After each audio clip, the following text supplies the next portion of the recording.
The day my life went from mildly predictable to soap opera with a budget started with a lasagna. Not just any lasagna, her lasagna. My wife, Dana, made it once a month like clockwork, layered with cheese, ricotta, and betrayal I hadn't tasted yet. That Monday evening, she was humming in the kitchen. The smell of garlic and marinara filled the house like a comfort blanket. I thought everything was fine. Then her phone buzzed. Now, I'm not a jealous guy. I'm not the type to rifle through a woman's purse or interrogate her if she smiles at a waiter. But the way she grabbed the phone and bolted upstairs like it was radioactive, that was new. She was up there for 47 minutes. I counted. When she came back down, her smile was a little too symmetrical. She set the phone face down on the counter and asked me how work was, twice. I didn't say anything. I just nodded, took a bite of lasagna, and decided to do something I hadn't done in years. I started paying attention. A week later, I had names, locations, screenshots, and a whole gallery of Dana and Brent from accounting looking like a Hallmark couple on a wine tasting weekend. Except it wasn't wine they were tasting. Again, I'm not here to wallow. I'm here to play chess. And if Dana thought she was running a game, she had no idea I was already building the board. She cheated. That's the surface level version. But Dana didn't just cheat. She bragged about it. To her friends. Her sister. Apparently even to her spin class instructor, who gave her a fist bump and a protein bar. I found out the full scope one night when I accidentally joined her group chat from her laptop, after she left it open and went to book club. Spoiler, there were no books. Messages like, Brent just gets me. Unlike Brad. Brad schedules intimacy. EW. Or, don't worry, he won't find out. He's too busy alphabetizing the spices. I do alphabetize the spices. Because I'm organized, not oblivious. So I smiled, closed the laptop, and started phase one. It started small. She'd find things moved.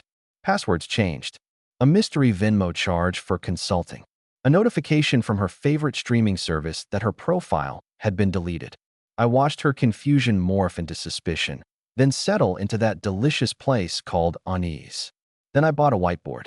You know, like in detective shows. String. Post-its. Timelines. Dana saw it and laughed. You finally writing that mystery novel? I smiled back. Oh, I'm deep in the plot. She had no idea how deep. 3 weeks later, Dana's birthday arrived. She asked for a surprise. So I gave her one. I handed her a small black envelope at dinner, at a fancy rooftop restaurant she'd been begging to go to. Inside was a flash drive labeled, simply, Watch Me. She laughed. What is this, your version of a mixtape? Something like that. She didn't open it at the table. She waited until we got home. And that, my friend, is when the real story begins. So Dana plugged in the flash drive around 9:17 p.m. She was still in her heels, hadn't even taken off her coat. I watched her from the hallway like I was studying a creature in a zoo. The screen lit up. One folder, titled Tuesday Mornings. Her smile wavered. Inside, videos. Dozens. Labeled by date. Time-stamped. High resolution. Some of them zoomed in. A few wide-angle. Most of them captured from our home security system. One she forgot I upgraded when our neighborhood had a car break-in. Thanks, Jeff across the street. Your stolen lawn chair might have saved my marriage, or at least clarified it. She clicked the first file. It was dated 3 months ago. Tuesday morning. I was at work. She was not alone. She didn't gasp. Dana wasn't a gasper. She froze. Like a chess player realizing, 5 moves too late, that the game was already lost. Where did you get this? She asked, voice low and clipped. From the truth, I said. Turns out it's not that hard to download when you know the Wi-Fi password your wife thinks is still a Love Me Hubby 123. She closed the laptop like it had teeth. Brad, I can explain. Stop. Please. Don't insult both of us. I didn't mean for it to go this far. You never do. That's how going too far works. Here's the thing about Dana. She's not stupid. Manipulative? Yes. Charming when it suits her? Absolutely. But she's not an idiot. She knew at that moment she wasn't just caught. She was studied. Observed. Like a science experiment left too long under the microscope. The next morning, she was up early. Making pancakes. Acting like we were back in the honeymoon phase. I let her. Why? Because I wanted to see what kind of character she'd play once the script flipped. By that Friday, she had pivoted. Classic damage control. First strategy, pretend it didn't happen.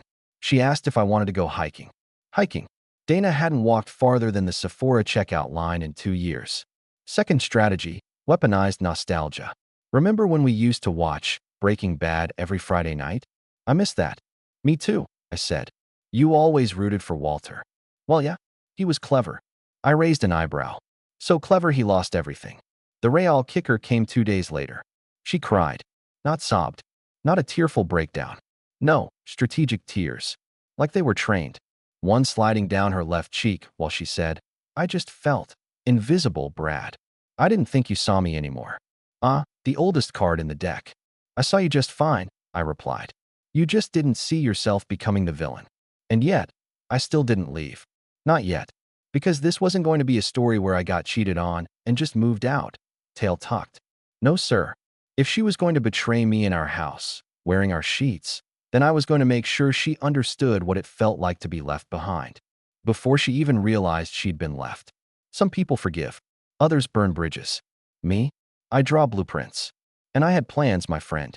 While Dana was busy playing emotional roulette, cycling through guilt, seduction, nostalgia, and weaponized sadness, I was setting a stage so intricate even Shakespeare would have asked for the script. Let me introduce you to the rehearsal. Not the play, not the wedding. The slow, careful practice of leaving someone without ever opening the door. First step, the trial run. I started testing my own disappearance, quietly, like emotional fire drills. I stopped texting her during the day, skipped our movie night, turned off the heat in the car when I knew she'd be cold. Subtle things.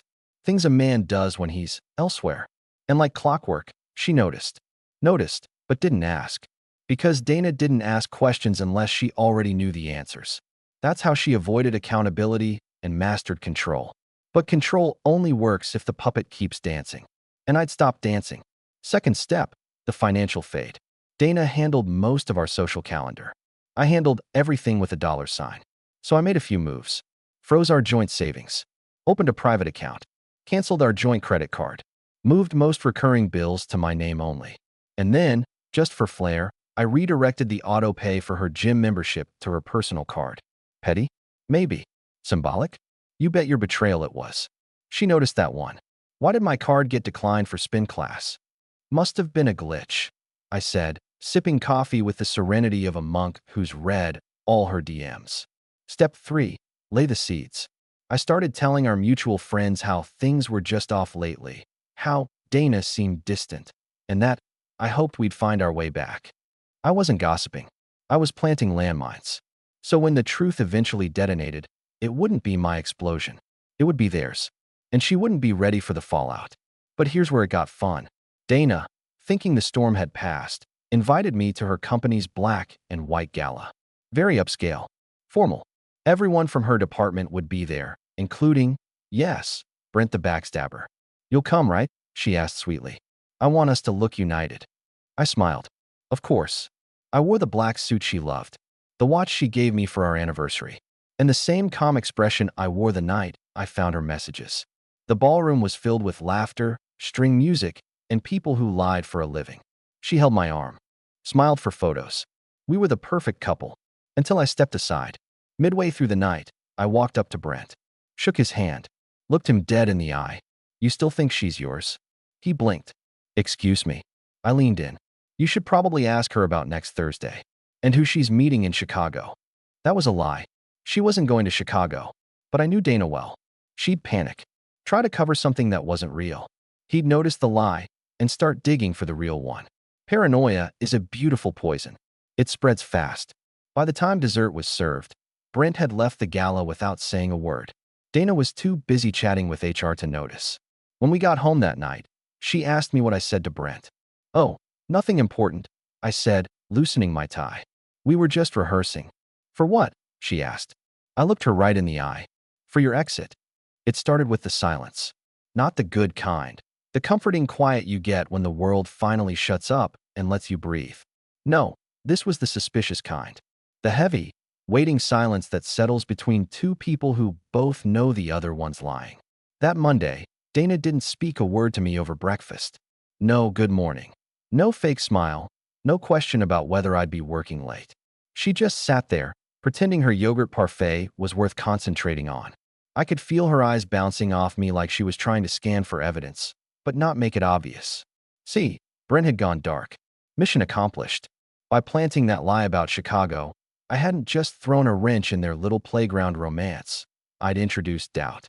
And in a relationship built on lies, doubt is demolition grade C4. Something's up with Brent, she finally said, pushing her spoon around. Is he sick? I asked, without looking up from my coffee. He's just off. Avoiding me. I said, flipping a page in the newspaper. Weird. Her eyes drilled into the side of my head. I didn't flinch. You want to play stoic? Baby, I teach the course. Later that day, she called him 3 times. I know because I mirrored her phone screen onto a private tablet in my office. Again, not snooping, just documenting. Like any good historian. No answer. Then she tried texting. The message preview said, I need to know what Brad told you. And that right there? That was the moment I knew the foundation had cracked. Brent texted back around 2:13 p.m.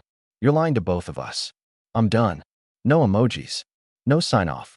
Just a shovel to her little fairy tale romance. Dana didn't cry. Not right away. She didn't scream. She just went still. Later that night, she cooked my favorite dinner, steak, mashed potatoes, roasted Brussels sprouts. The whole please don't hate me package. I thought we could eat together tonight, she said, like nothing had happened. I took one look at the meal, nodded, and sat down across from her. Smells great. Thanks, she said. Her voice cracked just enough to confirm what I already knew. She was unraveling. You ever think people just outgrow each other? She asked after 2 bites. I chewed my food slowly. Like houseplants. Like people, she snapped. Like how you can live with someone for years and suddenly realize you're not the same. I looked at her across the candlelit table. What a profound thing to realize. What brought that on? I'm just saying, if we ever needed to reset, we could. Start over. You mean like forgive and forget? If we wanted to, she said, sipping her wine. Yes. She was testing the water, but I wasn't stepping in. Not yet. I'll think about it, I said. The next few days were strange. Dana switched tactics again. Gone was the apologetic wife. In came the woman reclaiming her power routine. She started dressing up again. Started posting motivational quotes online. Started referring to herself in the third person like some kind of lifestyle guru. Dana's entering her villain era, she posted one day. I nearly choked on my sandwich. But what she didn't know, her era was about to get canceled. You see, I'd been doing more than just collecting data. I'd been talking to people. One of them was her boss, someone she casually mentioned during pillow talk once as old, harmless, and clueless. The kind of guy she thought was too detached to know what went on in the office. Turns out, he wasn't clueless, just observant. When I emailed him, with a polite, carefully worded message outlining some concerning behavior I discovered regarding his employees' misuse of company trips, he called me directly. Let me guess, he said. It's about Dana and Brent. I didn't even have to say it. By Friday, Dana came home early. Too early. She slammed the door. Were you behind this? I looked up from the couch. Behind what? HR pulled me into a meeting. Brent's under investigation for falsifying expense reports, and now I'm being audited. You think this is funny? No, I said. I think it's overdue. She stormed across the room like she wanted to throw something, but remembered I was bigger and calmer than she was. You're doing this because I cheated? No, I said. I'm doing this because you lied. Over and over. And because you thought I was too boring to catch on. Then I pulled out a manila folder. Labeled simply, Truth. Inside, printouts of texts, photos, travel receipts, a copy of the email exchange with her boss, a notarized pre-divorce financial ledger that I prepared in advance. She stared at it like it was a loaded weapon. What is this? Your rehearsal, I said. You wanted a new beginning. This is mine. She didn't say anything, just sat down, slowly, like the weight of the whole performance had finally landed on her chest. Are you leaving me? I looked her in the eye. Steady, calm, certain. No, Dana. You already left. I'm just catching up. It's a strange thing, watching someone try to pick up their own pieces without realizing they're not the ones holding the broom anymore. After I dropped that manila folder on the table, Dana didn't cry. She didn't scream. No dramatics. She just sat there, eyes darting across the paperwork, hands trembling so slightly it was like watching a building sway before it collapses. This is, she whispered. This is months of spying. No, I said, leaning back. This is months of listening. You just stopped being quiet long enough for the truth to echo. Now, here's the thing. Most people would have walked away by now. But I wasn't done. Because walking away gives them too much peace. It lets them rewrite the story, turn the betrayal into some sad little tragedy where they made a mistake and you were just distant. Not this time. I wasn't looking for revenge. I was looking for clarity and for Dana to sit in it long enough that it stained. Why didn't you say anything earlier? She asked. Oh, I don't know, I said. Maybe I wanted to see how deep the rabbit hole went. Maybe I wanted to know if I'd married a mistake or a master manipulator. Dana flinched at that. Good. I was confused, she murmured. I almost laughed. No. You were careful. Confused people make mistakes. You made patterns. She folded her arms, defensive now. I wasn't happy, Brad. You were checked out for years. And you were checked into Brent's hotel room every third Thursday. But let's not get caught in the details. That was the moment she changed tactics again. The tears came. Not loud, not messy. Strategic. As always. I didn't mean for it to go this far, she said, voice cracking. I wanted to stop, but… You wanted to stop, I repeated, but… She didn't answer. So I did it for her. But he made you feel wanted. But he was exciting. But I was folding socks and you were folding secrets. She closed her eyes. I know I messed up, she whispered. But maybe we could still… No, I cut in. This isn't the part where we rebuild. This is the part where you realize the house burned down 3 acts ago. She started asking questions, then. The ones cheaters always ask when they realize the other shoe is made of iron. Who else knows? What did you tell my boss? Did you hack into my laptop? Are you recording this? I answered none of them. Because when someone plays chess with your life, you don't explain the rules. You just say, checkmate, and let them stare at the board. A week passed. Dana tiptoed around the house like a ghost trying not to wake the living. She tried everything. Made breakfast. Cleaned obsessively. Left sticky notes with I love you on the bathroom mirror. Every one of them landed in the trash like paper planes that never made it off the ground. By Friday, she cracked. This is cruel, Brad, she snapped, standing in the hallway. You want me to suffer? No, I said. I want you to see. For once. I want you to look at the damage and stop blaming the storm when you're the one who pulled the roof off. That night, I gave her the final gift, a letter. Handwritten. Simple. 1 page. Dana, we had a marriage full of quiet chances. You filled the silence with noise. I filled it with patience. I thought that would be enough.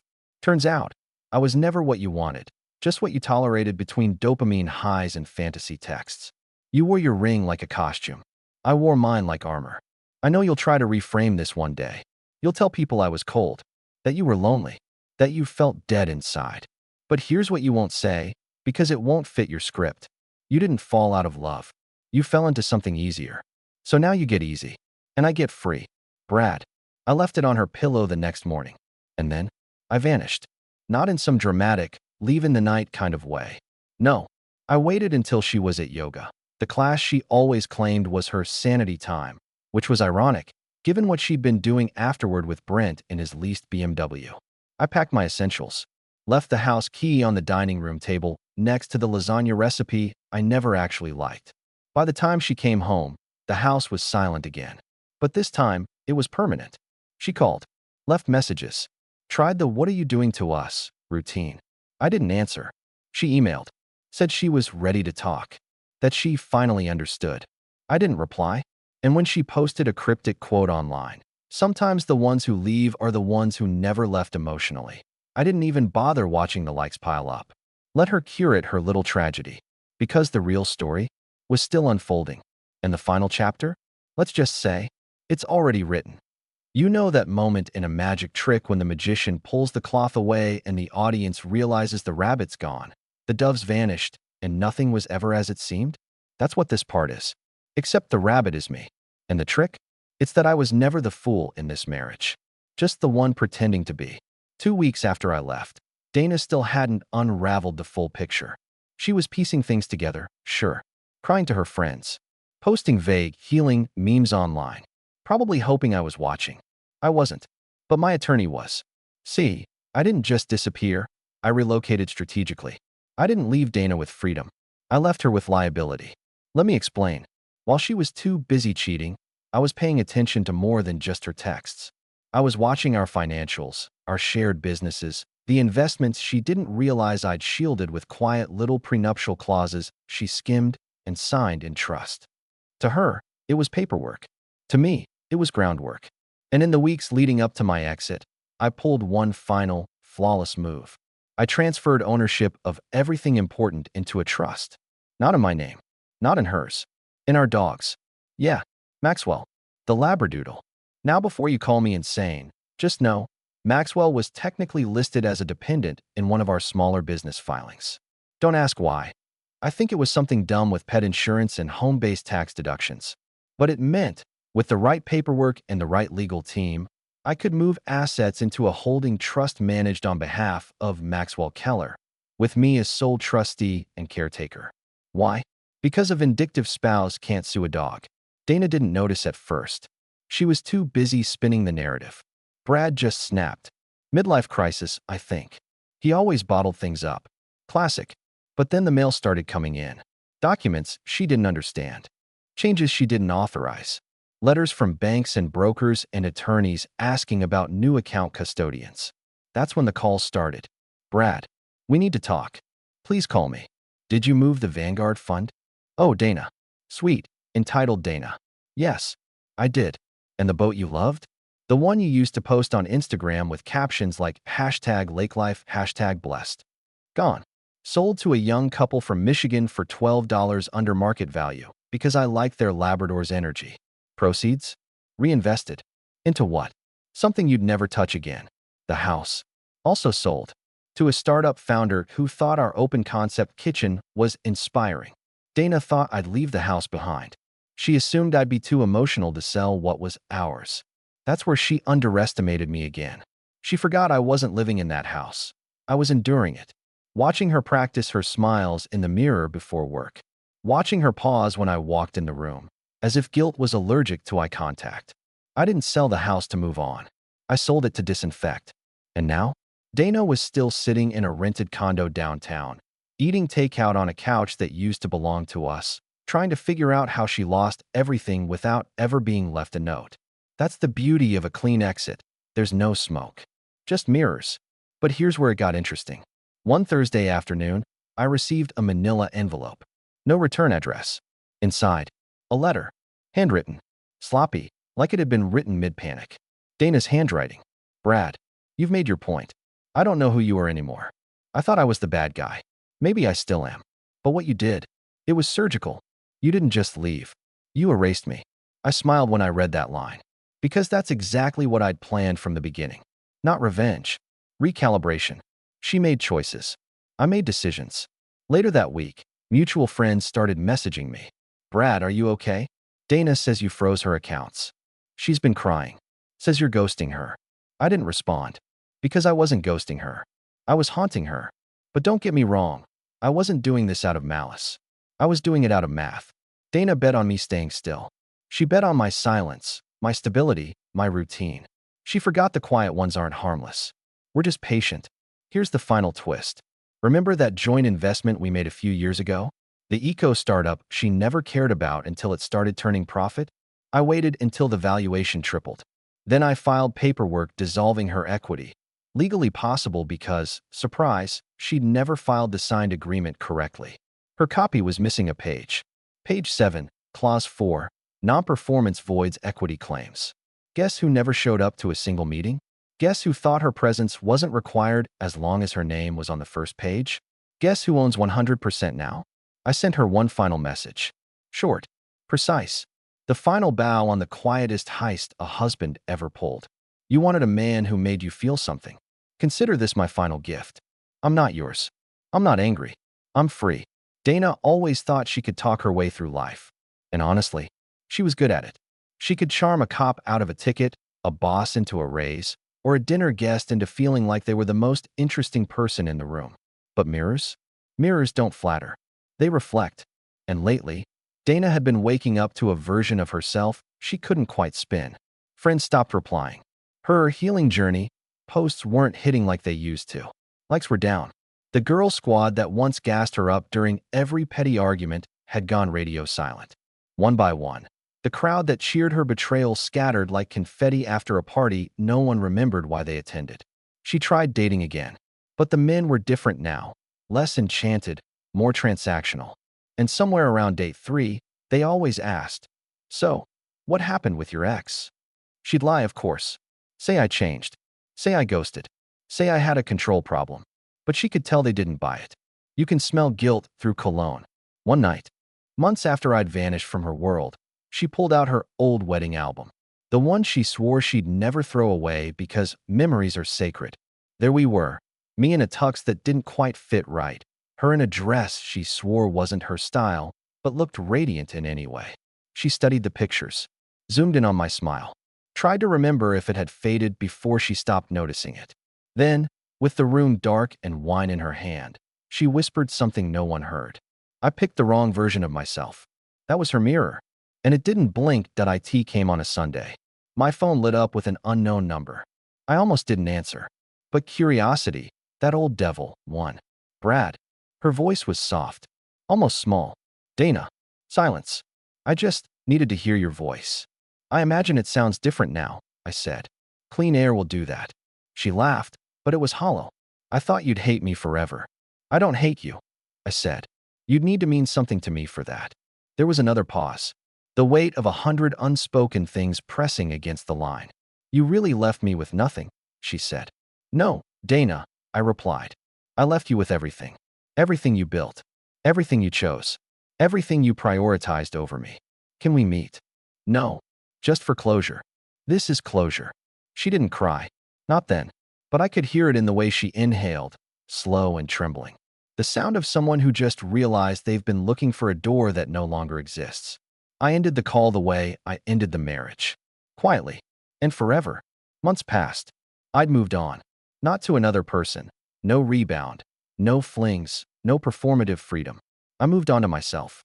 Turns out, when you've spent years living as a side character in your own story, taking center stage feels liberating. I bought a cabin. Learned to sleep without waiting for footsteps overhead. Learned to laugh without bracing for a sarcastic jab. Learned to breathe deeply without wondering who she was texting. Then, one morning, a package arrived. No return address. Inside, a letter. Handwritten. No theatrics. No insults. Just this. "Brad, I used to believe people leave because they change. I now understand people leave because they wake up. I tried to keep my world spinning, but the orbit collapsed. You were gravity. I replaced you with helium. I don't expect forgiveness. Just wanted you to know. You were never boring. I was just blind." D. I folded the letter, slipped it into a drawer, and never opened it again. You thought the revenge was the money, the silent exit, the asset shift? That was just cleanup. The real revenge? It's this. I didn't become colder. I became clearer. Dana expected me to spiral. She expected the discarded husband narrative, midlife crisis, dating app desperation, solo Thanksgiving dinners. Instead, I rebuilt. Not for spite. Not for a story. Just for peace. And she's still explaining herself to people who stopped asking. Still narrating a version of the truth that no one wants to hear. Still waiting for someone to give her what she never gave herself. Accountability. And me? I'm not angry. I'm not bitter. I'm just the guy who finally looked at the wreckage and said, "I'm done pretending this was love."